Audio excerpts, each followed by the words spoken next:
जौन चाहतनी तुम करबू का नेहर के फरज निभाइबू का आई बाप। रात भर संगे सुताइबू का ए हाँ नेहर के फरज निभाइबू का सब उठाओ छोड़ संगे सुताइबू का नेहर के फरज निभाइबू का ए रात भर संगे ना बोल सुताइबू का यही से कहतनी हो कि शेर के बार बार ना छेड़ल जाला।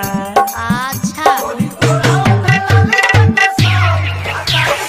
डीजे डीजे रफीक प्रेमी